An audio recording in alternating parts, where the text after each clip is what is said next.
So I'm going to be discussing the successful establishment of farm woodlands, so it's tree planting, woodland and forestry on farms. I work for Coed Cymru. We plant and manage woodland in Wales. Most of our clients are farmers, and we are very, very busy at the moment, both planting and harvesting woodland.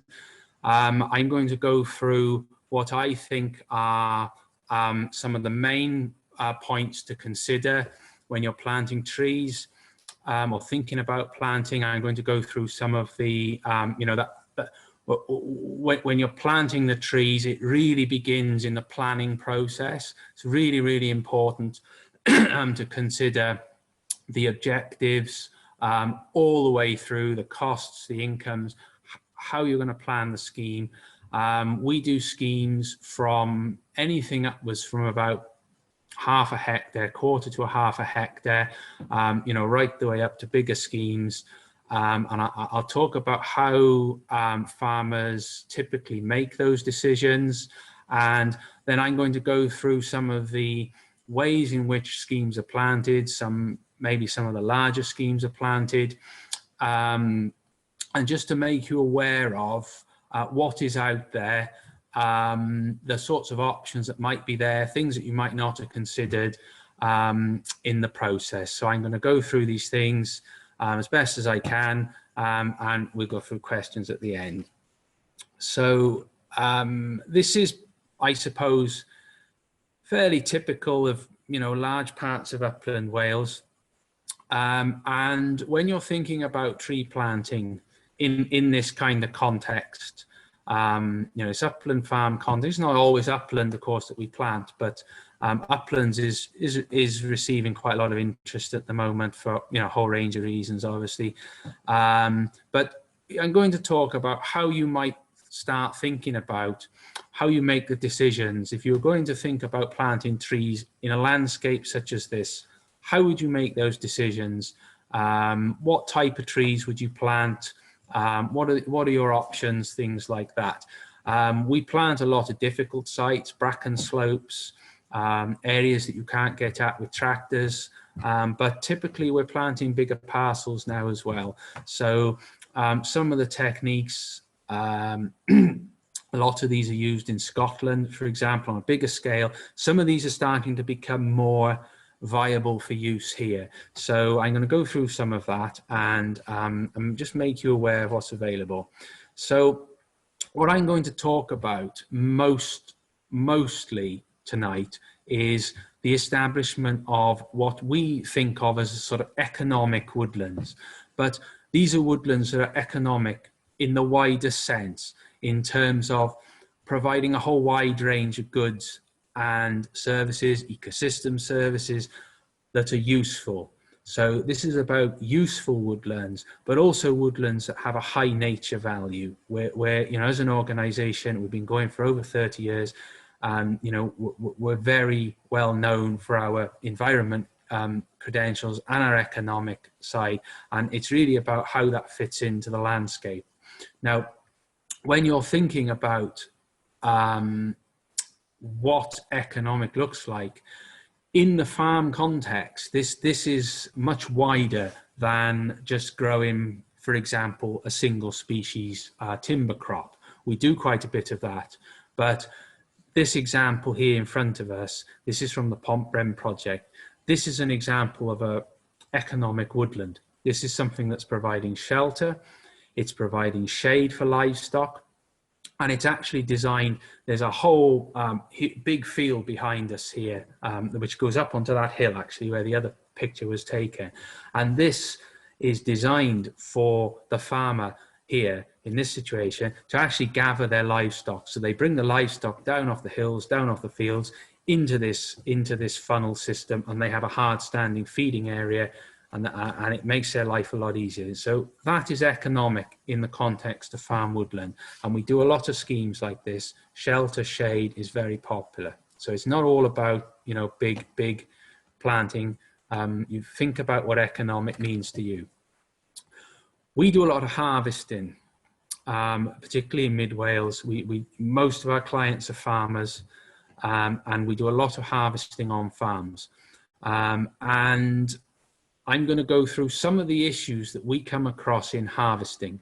And the reason for doing that in a planting presentation is because these issues and opportunities for harvesting really need to be considered at the outset when you're thinking about the design of your woodland. So I'm going to come back to two main things, or one of the main things will be choosing the right trees and the right trees in the right place. But I'm going to keep coming back to access for harvesting and haulage. And if we think about these things at the outset, that is the key to economic schemes. And this is the typical sort of thing that we tend to deal with. We quite often deal with lots of farms in the same area. We often put schemes together in terms of harvesting. We try and link things together. We have a group approach in terms of how we do our harvesting. It makes it, you know, more efficient. But really, we're dealing all the time with access and haulage. Those are our two main constraints. And I'm going to keep stressing that. So this is the sort of thing that we deal with, is woodland in the farmed landscape. There's farming activity going on around here. These are owned by farms and they're managed as part of the farm business.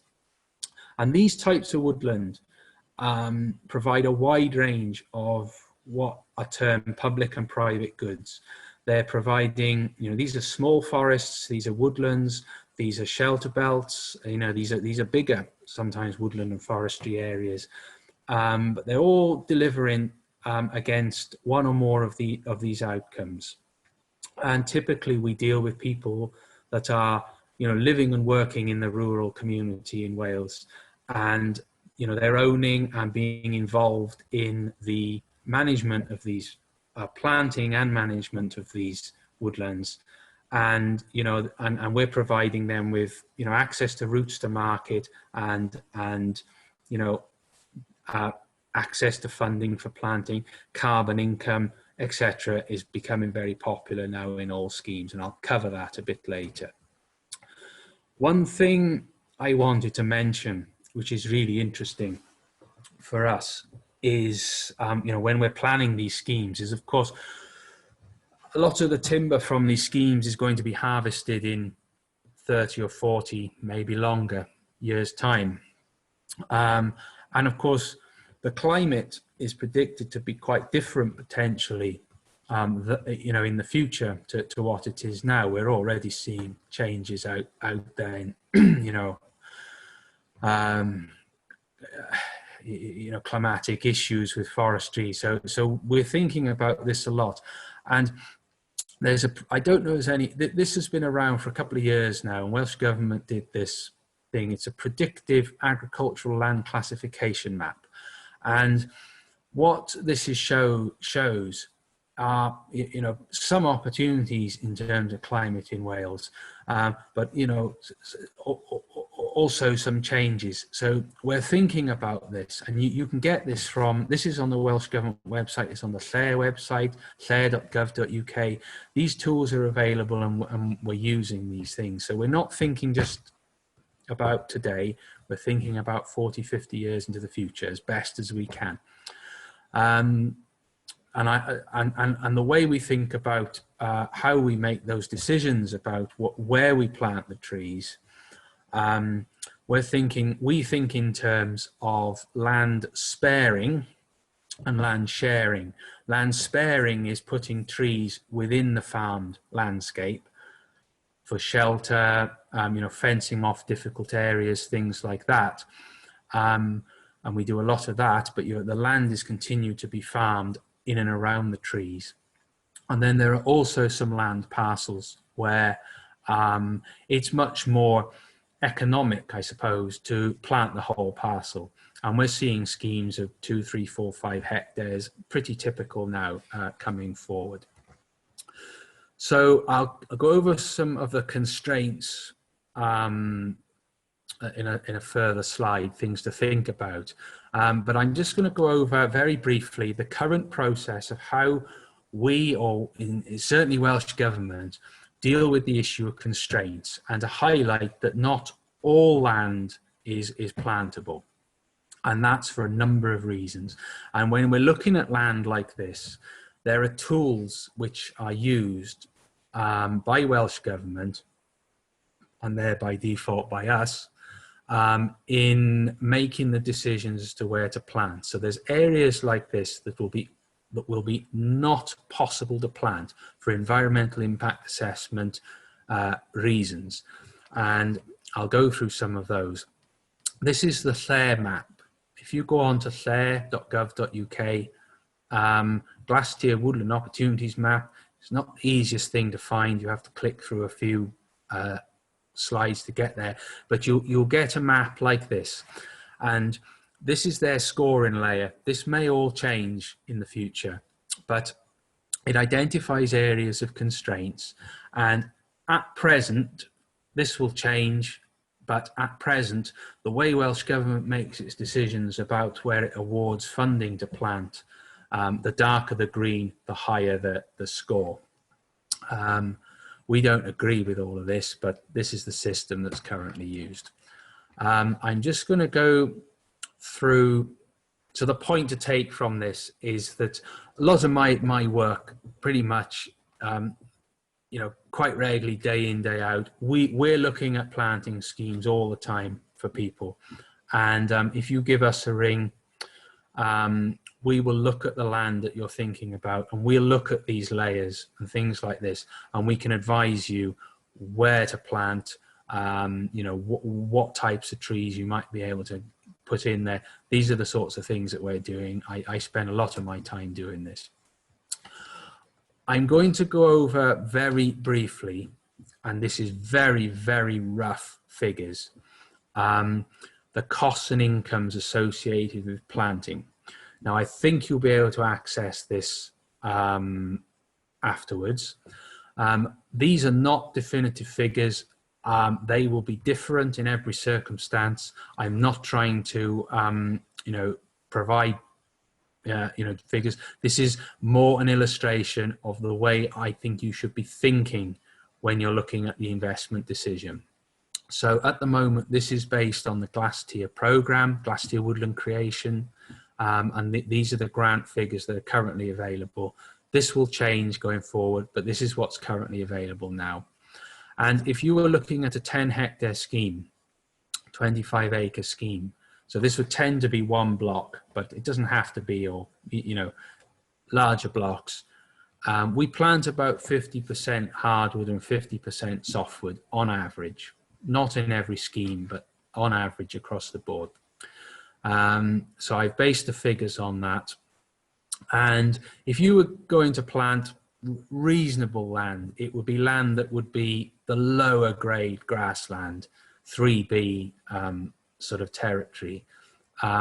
This is the sort of income that you'd expect. 190,000 from the timber, that's at £40 a tonne, 350 tonnes per hectare. And you would get 85,000 towards the plant, it would cover the planting costs and the maintenance. That's the sort of figures that you'd have in mind. You can then compare these figures to what you could earn doing alternative land use. So this is the sort of way you should be thinking. Cash flow is important. You've got to remember that the timber income is going to come at 35, 40 years plus down the line. So when you're making these decisions, you've got to think about that length of time. And you've also got to think that you're taking the risk as well in that timber. And we're seeing a much more a shift towards mixtures and mixed income sources. And I think that's a very positive thing when you're looking at these schemes. So I'm sure that something like this will be available, but these are very approximate figures given as an example of how we should be thinking about the investment decisions. I'm just going to run through very briefly the current process for accessing grant aid for your planting scheme under Glastier Woodland Creation. There's just been a window open.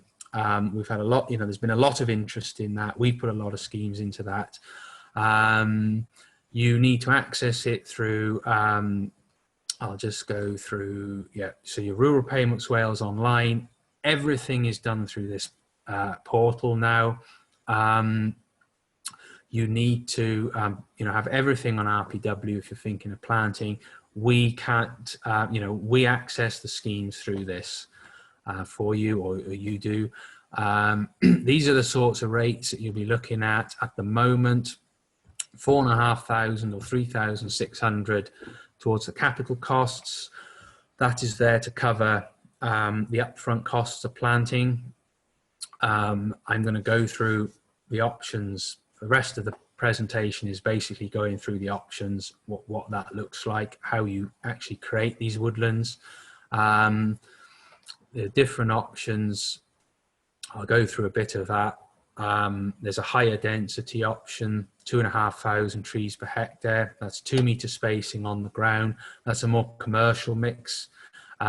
We do quite a lot of that. We do mixed softwood, as I said, mixed softwood and hardwood. And we do quite a lot of biodiversity in more difficult areas. That's lower spacing, the same sort of trees, but lower spacing. And that particular one is all native. There's an agroforestry option as well. It's not been hugely popular, not for us anyway, but I really hope something like agroforestry, it's a little bit restrictive under glass tier, the current system, but I think there's huge potential for this in the future. So I'd hope that one stays, and there's a lot of, there's a lot more uptake of that. So it's really quite flexible in terms of the options that are available in the schemes. And there is going to be a change. There's going to be a big change. I'm going to just cover very briefly the National Forest at the end. But these are the sorts of rates. I think we're going to see something like this going forward. So RPW, your land parcels, you think, when you apply for these schemes, it's going to be the same going forward. You select your land parcel, you select the option that you're looking at, and then you put it into that scoring process. Welsh Government come back and say yes or no, and then the planning process begins. What you're going to plant, how you're going to plant it, where you're going to plant it, the constraints. So the rest of my presentation is going to cover those issues. So the basis for the economic management of woodlands, in our opinion, is you're matching the right species to the site. You obviously only get that chance, I suppose, once. So it's important to do that right. You're growing for a market, for economic management. You're growing for a market, and it's good to think and understand what that market might be before you start. It doesn't have to necessarily be timber. It can be biomass. We have people planting purely actually for biomass in some cases, fencing, but also it's becoming wider. Carbon is huge interest in that at the moment. So you've got to think about that from the outset, and also what your land is capable of delivering is also important. So you're trying to match those two. And again, I'll come back to that later. Aspect and climate, those are two things that we're really thinking about. We're thinking in the future as well. As I said, we've got the predictive maps, and really, and a lot of our schemes, we design them so we can thin them, because we've been doing this for a long period of time now, and most of the time, not always, but a lot of the time, thinning does pay. So we will try and incorporate the ability to thin. You've got your access in, things like that, which give you management options, at least in the future. So again, think widely what economic means to you. It's not all about growing productive conifer crops, although we do quite a lot of that. For farmers, for example, we know a lot of farmers that produce fence posts with tractor scale equipment, growing timber on the farm. Pine is really good fencing material. It absorbs treatment, but also cleft stakes, oak and sweet chestnut. Those are things that are really, really popular with some farmers. And these machines are not particularly expensive. The Post one, I've got one of these, about 3 or 4 grand, and they work really, really well. They're very effective. So economic forestry right there is quite feasible on a quite small area. So again, your objectives. Why are you doing this? Is it diversifying financial income, environmental improvement, shelter, carbon sequestration, materials for the farm? We can deliver all of these with woodland planting in relative weighting. Some might be more important than others. And you do your investment calculations, you work out what you think it's going to cost, what you think you're going to get over the lifetime of the scheme. And then you think about the opportunity cost. What could you do with that land otherwise? But, some people are very proactive in thinking about their land use decisions. Other people tend to wait, and that's fine. But there's also a cost to doing nothing. If you do decide in the future to plant up that piece of land, obviously the earlier you make that decision, the sooner the trees are going to be there and be a viable economic crop. So, a lot of the farms actually that we deal with, a lot of the farmers that we deal with are, in our estimation, actually the more productive farmers. We deal with a lot of farmers that are very production orientated, and they're the ones, they got chicken sheds, windmills. They're thinking about their land use very seriously, and a lot of the schemes we do are on very productive farmland, actually. Not their actual productive farmland, but they're on productive farms. So going back to making the decisions, so that's your decision, I suppose, where to plant. So you're thinking about areas of the farm that you might consider woodland creation. Now we're going to think about what we're going to plant, some of the issues, and how we're going to go about doing it. What are our options for ground preparation, etc. So the constraints of the site, these are the sorts of things that we're looking at when I'm scoping out schemes. Do this almost every day now. These are the sorts of things that we're looking for. So access, again, as I said, that's going to be a big impact. We harvest so many sites where, had the trees been planted, in a different place, or, different trees been planted, the site would have been, you can create a liability, in some situations. Other sites where you can get in there, you can manage it. It makes a huge difference to the economics. So we're thinking about species tolerance, we're thinking about climate. We have site constraints. There are habitat issues on a lot of sites, or habitat opportunities, actually, in many ways to improve habitat. There's archaeological constraints, the watercourses. But, typically, as far as the trees are concerned, we're really looking at matching the species to the site. On the right, these 2 pictures here on the right are, this is larch timber that has come from a site where really it should never have been planted. I'm not necessarily critical of whoever planted it, because, a lot of these schemes, they've never been done before. But we have the benefit of hindsight in many cases with some of these species.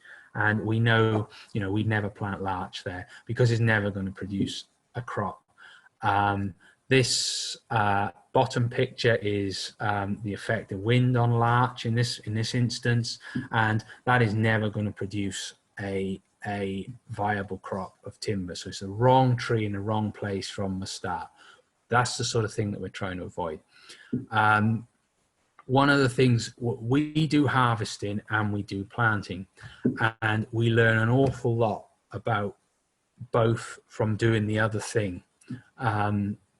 And, you know, so when you're thinking about planting, find some, you know, if you can, talk to people that do the harvesting, because they're essentially going to be buying the crop in the future, or having to deal with it. And, you know, talk to people who do the harvesting. They'll give you a lot of information on what and where you should be planting, things that you wouldn't have thought about if you hadn't done it before. So 2 factors to success: the right trees growing well and getting the access there. As a guide, harvesting is going, these figures again are very, very rough. It's an illustration. If your cost of harvesting is £15 a tonne on a, you know, relatively difficult-ish, you know, easy, moderate site, say it's £15 a tonne. If you've got a winch, you're adding £10 a tonne to your harvesting cost, up to £10 a tonne. If you've got to shunt the timber down the road to a place where you can get an Arctic or a 6 and drag lorry, you're going to minimum £4.50 a tonne. You know, so you can see from that, your costs of harvesting are going to could add up significantly, you know, if you haven't got the access and the extraction routes on the site. So we think about that when we're doing the planting design. And there'll be lots of woodlands, and you'll say, this isn't a site where we're going to grow timber, because, you know, it's never going to be economic to get it out. So this is an illustration. There's the low loader Arctic lorry. That's a 8-wheel harvester on the back of that. That's pretty typical of the sorts of machinery that, you know, are used in softwood harvesting. So we think about that when we're planting. You know, tractor scale extraction is very viable, still viable to do, particularly with thinning. But, you know, you've got to think about that at the outset. And one other thing, which is really important in the design of the schemes, certainly bigger schemes, is tracks and access. And you think about the tracks. Do you need permission for tracks? Sometimes the tracks go in at the planting stage, but certainly the access routes are thought about. Sometimes, you know, you'll need EIA on the tracks. You quite often need permission, planning permission, or certainly permitted development. A lot of tracks come under that. You really think about water, stacking and turning, power lines and utilities, all these things.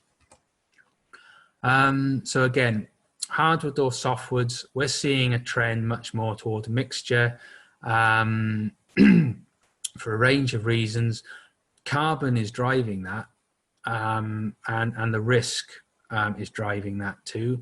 So we plant a lot of softwood, but a lot of forestry schemes now, they all tend to have minimum 25% broadleaf, and, you know, and on average, you know, we're doing about 50-50. And the price of carbon is increasing all the time. So, you know, that is driving a lot more mixtures, in our case, mixed woodland and forestry. So we'll go through now how we actually go about planting some of these things, making you aware of the options and the some of the things to think about. Ground preparation is really important. I'm just going to check what time it is. Hang on. Right, we'll speed up a little bit. So ground preparation methods. You can direct plant, you can spray, pre-plant spray, you can hinge mound or invert mound, you can continuous mound. I'll show you pictures of these now, and you can plow. Think about wind direction when you're plowing. All of these have been used for years in forestry. And I'll give you some examples of those. This is a very severe example of ploughing. We don't do this, tend not to do this in Wales. It's double mowable ploughing, but you know, it's one option, and the trees are planted on the ridges, obviously, and the water drains in the thing. You have to think about water quite carefully with this. This is quite popular. We're interested in this. On the slightly better ground, we can get tractors hinge mounding with a mounder. This is creating divots going behind. This is behind a tractor, and it's creating divots. Basically, it's turning the soil over, and the trees are planted in the divots. This can also be achieved with excavator hinge mounding. This is quite common, and this is giving the trees a best possible start. Weed control, it reduces subsequent weed control, things like that. So so you've got, if you can incorporate these options, these are the sorts of things that are becoming more viable on some of the schemes now in Wales to do these. Bracken we plant a lot of trees in Bracken, and it's quite a big issue for establishment, because what happens at about this time of year, the bracken starts to die off for the winter, and it falls over and takes the trees with it. So you've got physical damage, and you've got also shading for the more light demanding species. So when you're talking about bracken sites, it's obviously good soil in the bracken. They're often very good sites for woodland creation or freed woodland creation. We do a whole range of options, but they do take a bit more ground preparation, a bit more thought and planning. So you've got to think about cutting, cultivation. We occasionally helicopter spray, that is done. We can't do it in water courses like the bottom picture, but sometimes it's an option that works. And sometimes we plant larger trees in Bracken. So we use a whole range of ways of getting around that. But you need to think about these things at the planning stage. What are the costs? How are you going to maintain these sites in the future? Because the maintenance is really important. I'll come on to that now. Fencing and access, there's lots of different fencing options. We typically just use standard livestock fencing, but more and more there's an interest in rabbit fencing on bigger sites, because it reduces the amount of tree guards that we need to use potentially. So there's an interest in that. It's something that was done quite typically 50 years ago. Fortunately, we don't need deer fencing really in Wales. It's a big issue in Scotland. It's not an issue here yet, hopefully. So typically we get away with stock fencing. In a lot of our schemes, we tend to like the farmers to deal with the fencing, because you know what you're doing, and we tend to deal more with the trees side of things. So again, all the same issues with fencing, location, design, fencing, you know all about that. And obviously using quality materials, because these fences are going to have to last 15, 20 years, because the livestock, they have to be excluded from these areas in order to establish the woodland. So fencing, really important.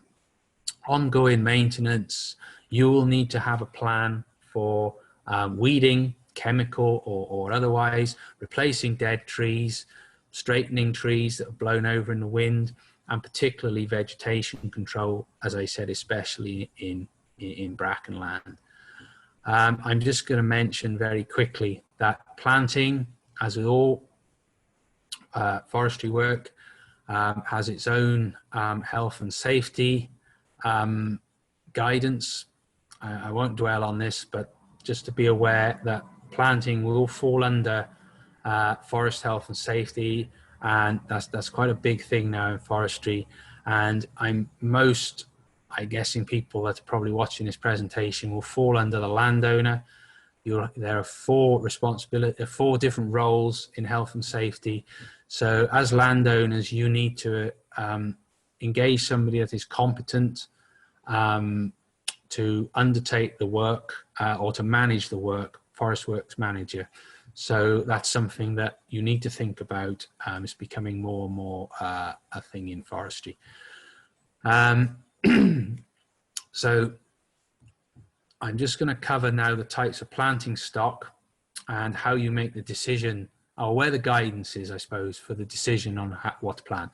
We've got a publication on our website, coed.cymru, which is on selecting the most suitable trees, and it's, you know, against shade, drought, and water logging. So that's available on our website. So I'll give you that in a minute. There's also a very useful tool that we use by Forest Research, which is called the ESC. I should just gone right out of my head what that stands for. Environmental Suitability Criteria, I think. But it's Forest Research ESC modelling tool. You select a place, I think we're in Aberhossan there, near Machynlleth, and it'll give you all the data on the climate. It's really, really quite detailed, you know, typical climate data. And then it will give you suitable species. You get a big long list usually, or hopefully a good choice at the bottom, and you can go through those and decide. It's not going to give you all the answers, but it'll give you a general guide. So ESC, our leaflet, there is information out there. Ecological Site Classification, there you go, that's what it stands for. We've got, this is our website, coed.cymru. We have guidance on our website. There's an online resources section, and there's a tree planting guide, if I got a picture of it now. So on that online resources section of our website, you can download a guide to actually doing the tree planting. I'm not going to go into that in too much detail. It's all on the website. Note about tree guards. In many situations, we have to use tree guards to protect mainly from rabbit damage. Again, luckily we don't really have deer in Wales to a great extent, but it's mainly rabbit damage. We often have to use tree guards. There's still plastic. I haven't really tried anything that's good enough yet. Rabbit fencing, we're looking into that. On certainly on the bigger schemes, it's becoming more viable, but you will need to make choices about how you're going to protect the plants from damage, mainly damage. And we still find that plastic, unfortunately, is still, the best. It's probably one of the best uses of plastic, actually, if we're going to use it as a society. So guarding needs thinking about. With the trees, this is a question we're asked a lot: cell grown or bare rooted? Cell on the left, the trees are grown in a growing medium. Bare rooted, as the name suggests, they're grown in open ground, lifted with machine. We use both. The cell grown you can plant out of season, or you start early and finish later when it's a bit drier, because you've got the protection with the material, growing medium around the roots. The bare rooteds, we tend to use those on the sites with the better soil, and the cells we tend to use where maybe the soil is a bit poorer. The difference in price, it isn't that much now. Bare rooted, you can maybe find 10 pence. But you basically got the choice of either. Pros and cons are there. I think this presentation will be available online, so you can go through these slides again. And then I'm coming to the end now. Just a note on seed provenance. You'll hear about this in planting schemes. What the provenance is basically the zone. It's a climatic zone according to this map here, and it's where the seed was collected from. So generally, there are arguments for and arguments against local provenance. You'll hear local provenance a lot, probably, and what it means is planting trees using seed from the same provenance zone that you're planting. And I'm not going to go into many, the details of these arguments, but they're arguments either way. We tend to find, in my experience, I've planting trees most of my working life, actually growing and planting trees. And we tend to aim for something that's on the similar latitude. So like the same sort of, birch is a really good example of trees tend not to like coming down in latitude from north to south. Certainly birch doesn't. We've seen that a lot. So we tend to go with latitude and quality of planting stock mainly. But I think, you know, for certainly for environmental schemes, the local provenance is more suitable. So that's sort of our take on it. We certainly go, everything we do is UK grown in our situation, but that's a different thing. So that's a very brief, just making you aware of what provenance is. There are probably plenty of publications about that. And I'll just go quickly over the Woodland Carbon Code. We're registering a lot of our schemes are carbon, you know, people are interested in valuing and selling the carbon. And what the group scheme does, when the trees are planted, you can value the amount of carbon that scheme is likely to sequester over its life. What you can then do is you can turn that carbon into a tradable unit. It's a tradable commodity called a woodland carbon unit. And after 5 years, first verification, when your trees will get to 5 years, 5, 10 or 15 years, that sort of time period, the risk profile, I suppose, of your planting scheme becomes, you know, most of the risk has passed by that stage in terms of establishment. So you kind of know what you're going to get by year 10 to 15 in the longer run. So at that point, the carbon units, 5 to 10, 15 years, become a tradable commodity. You can sell them up front, but then you'll get less money for them.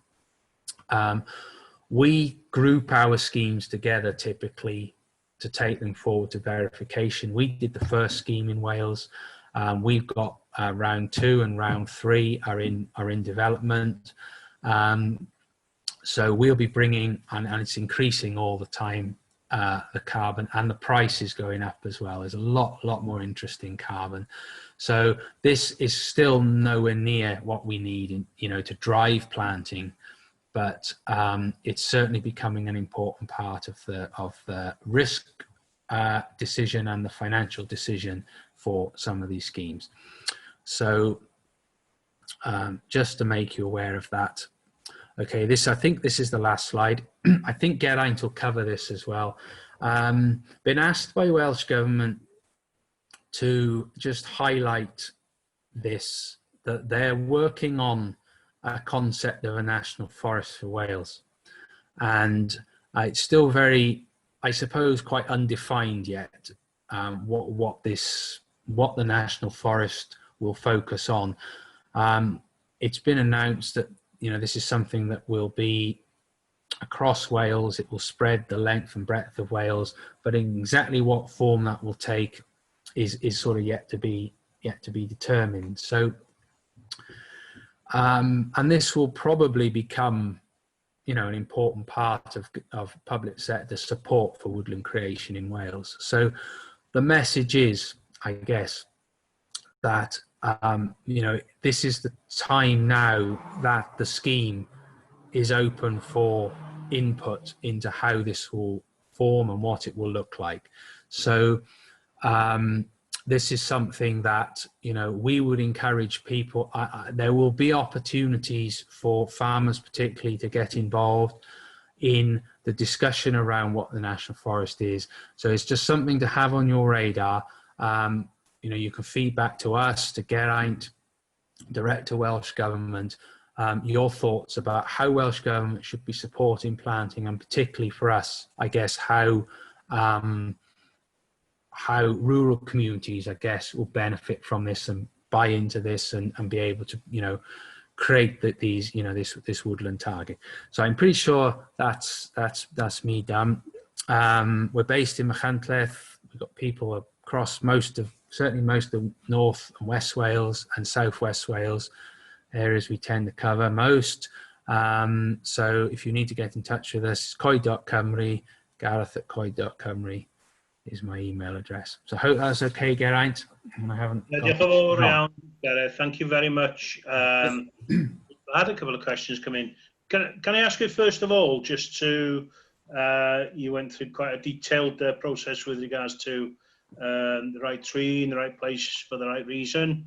Can you talk a little bit about weeding regimes and post-planting, what we should be looking out for, looking to do, etc.? Right. Yeah. What we tend to do is a combination. I'll go back to one of the slides. We tend to do quite a bit of pre-planting spraying if we can. We tend to use glyphosate for a lot of these schemes if we can. So I'll try and find the picture. I can't remember where it was now, but what you're trying to do is create a weed-free space around the base of each tree for up to about ½ a meter typically. So we do spot spraying. You don't want to blanket spray. So spot spray typically. Obviously, like I said, we're interested in the mounding. This is providing a weed-free base to plant into. In this sort of situation, the only subsequent maintenance that will be needed in this situation will be inter-row, some inter-row weed control and possibly spot spraying, but you're trying to get the trees off to the best possible start. So we would typically, if we're planting into bare grass, we would typically plant spray, or you can use mulch mats. You know, there's various ways of doing it, but weed control in year 1, probably again in year 2. Quite often we usually don't need to do any more than that. Okay, great, thank you. And just to mention that we have a very interesting European innovation project run by Dr. Peter Jackson, is looking at a project experimenting with different methodologies of dealing with bracken and planting within bracken. So where they're expecting some really quite a bit of data and some results and positive outcomes on that. Also, just mention very quickly the link to Claire. If Gareth mentioned the Claire maps, you can email David or myself at Farming Connector. If you're looking for a direct link, we'll send you it back on email. I just also wanted to mention, Gareth, the deer issue. I beg to differ. I think there are hotspots with deer in Wales, particularly, I suppose, up in my neck of the woods in the Aled and Elwy Valley. We have quite a problem. So there has been deer fencing installed in some places there, but it's the population that's spread out from the larger estates, really. And I think the population has grown in the last 20 years quite considerably in some areas. But as I said, they are just hotspots, I think, at the moment, and it might not be such a problem in other areas. Some of the questions that have come in, we'll go through them one at a time. Gareth, first of all, the carbon, or the woodland carbon code, there's a question here. It works like a bank, and the banks sometimes crash.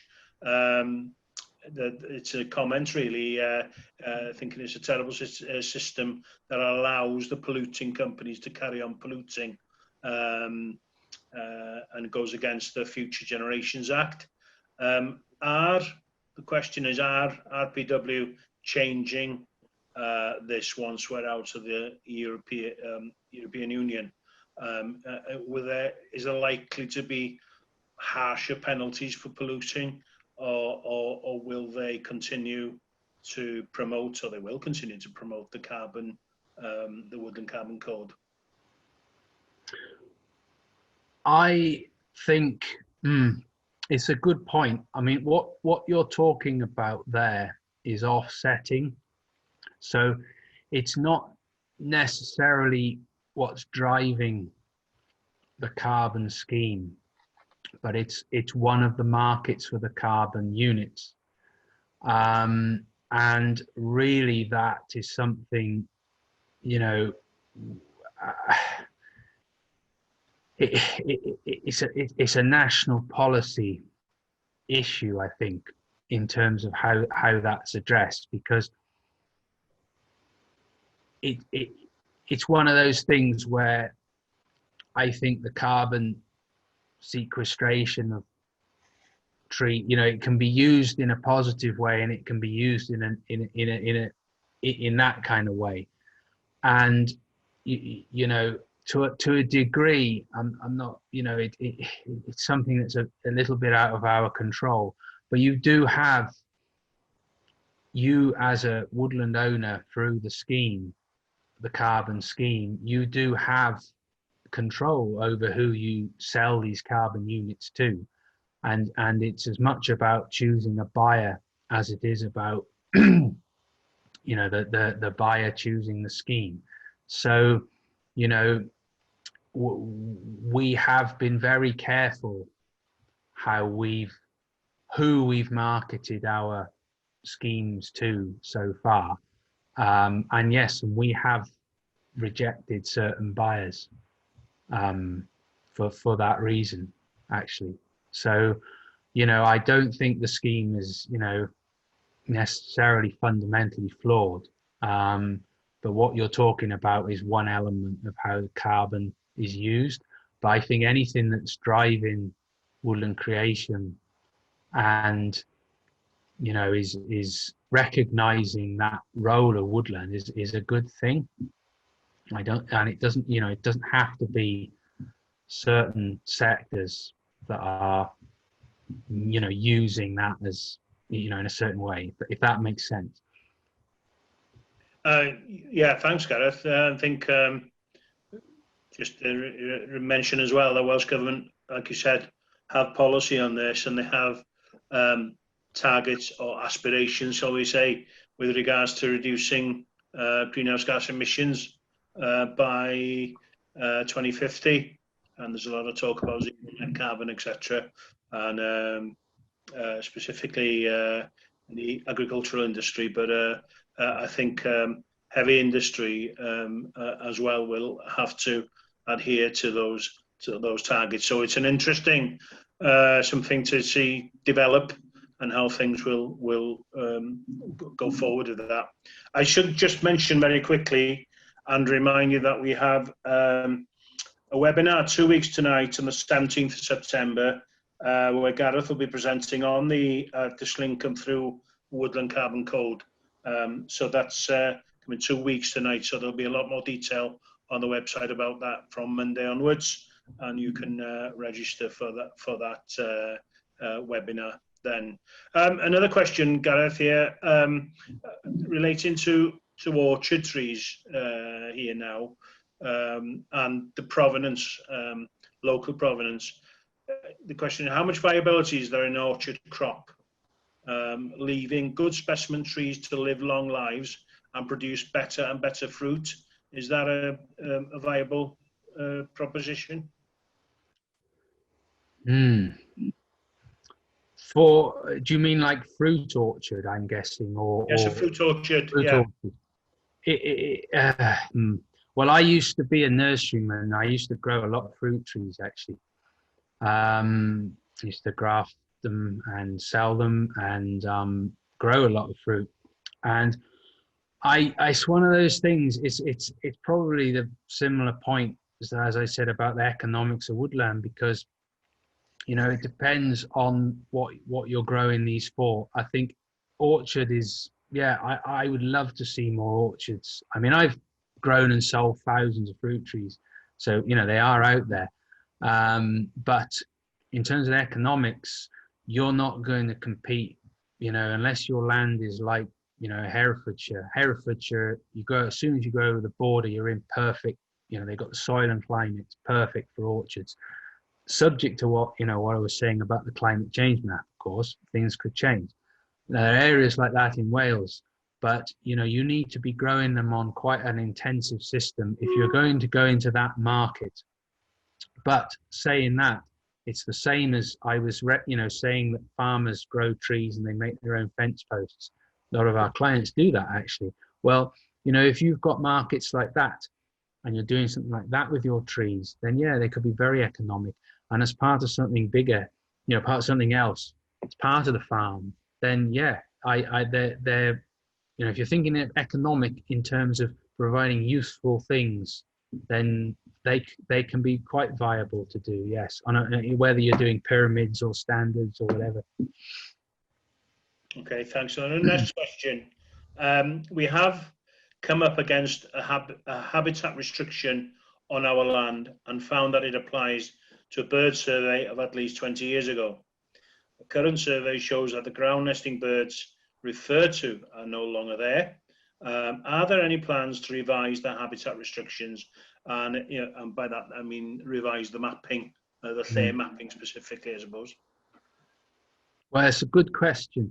I would hope so, because now I will say, to be fair, we have, you know, where there is insufficient evidence, when we go through the plan process, and talking about glass here now, and we can demonstrate that there isn't actually going to be any detrimental impact to birds, we've tended to have those sorts of things and not a massive issue. But, you know, it's a question, I think, of using data in the wrong context, I feel, and you do come up against that. You know, but, you know, in many situations, there are legitimate concerns as well over species. But, you know, in some cases there are not. Depends what side you take. So I hope that we, you know, the data will get better and we'll be able to make, you know, better decisions. But that particular constraint isn't always one that's definitely going to stop a planting scheme going ahead. Okay. And just to refer back to the orchard question, sorry, I misunderstood. It wasn't fruit orchards, it was seed orchards. And it's talking about all trees. So Douglas, oak, beech, Sitka, etc. So regarding provenance for those trees, how much viability is there in an orchard crop, in the seed orchard, and leaving good specimen trees to live long lives and produce better and better seed or fruit. So that's what was meant. Right. Okay. Yeah, I would really encourage that. I think if, you know, if people took that level of interest in their woods and, you know, understood what you know, those plus trees, as they be called, I guess, you know, and we're doing that, then I think that's brilliant. You know, the more people that could do that. And, you know, we're looking seriously at nursery production. You know, and we would love to have the option, well, we do, I guess, but we would love to be able to go out to our clients' woodlands, you know, and collect those sorts of provenances and you know, those types of seeds and grow them on. Yeah, so yes, I think that would definitely be worth doing. And also potentially trees that are showing some resistance to disease as well. I think that's something we can do, and, you know, we've got to do these things. Yes, great idea. Okay, thanks. And I think we're coming up to the last question for now. Is there a chance of future financial support for coppicing, thinning hardwood woodland that has been planted via the woodland creation scheme, or similar woodland not planted, fenced off and grown naturally, but, you know, natural regeneration? Oh, yes. Oh, well, natural, well, I suppose technically in planting that would be natural colonization. I don't think we're not talking about rewilding. I guess this isn't, you know, it's a standard forestry technique actually. So natural regen and colonization, particularly, yeah, I think well, you know, like I said, the program that is being developed by Welsh Government is open for views at the moment. So that is an example of the sorts of thing, you know, that we could be telling Welsh Government, you know, you should be having these things in your program. This is what should be part of the national forest. So that's certainly, yes, I think there will, you know, these sorts of things are becoming more certainly on the table. And I think with grants for coppicing, for example, that is what we sort of woodland management support. That's something we definitely have to get back, you know, on the table, because, you know, as well as planting, like I said, we do a lot of harvesting, but we also do a lot of woodland management, I guess is what I should say. You know, we need to do as much woodland management as we are doing planting, actually. You know, so again, comment back to Welsh Government. Actually, a lot of our clients that are planting woodland also have woodland already that they're interested in managing. So it's a general interest in management and planting that is, you know, these are the people that are, you know, they're looking for value as well, and from their woodlands of all types. So I think, you know, and the case for planting more woodland for us depends on being able to realize a value from the woodland that you've already got. You know, it's the reason, you know, it's a really good reason to plant more if you what you currently got has got value. So things like coppicing, woodland management, thinning, extraction, tracks, all this kind of stuff, I think is really important as part of that process. So these are the messages that we need to get back, you know, get back to Welsh Government, I suppose, if that's what we want to see. Okay, diolch Gareth. Thank you very much for that. I think we'll draw to a close there. I just wanted to mention very quickly that you know, Farming Connect and the advisory service is available for you to look at and investigate these issues, along with mentoring service as well.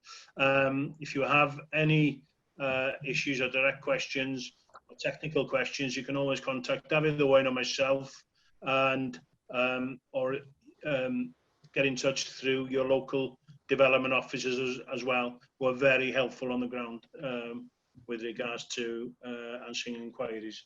So just want to thank you very much. Can I please ask you to complete the feedback form at the end of this session of webinar?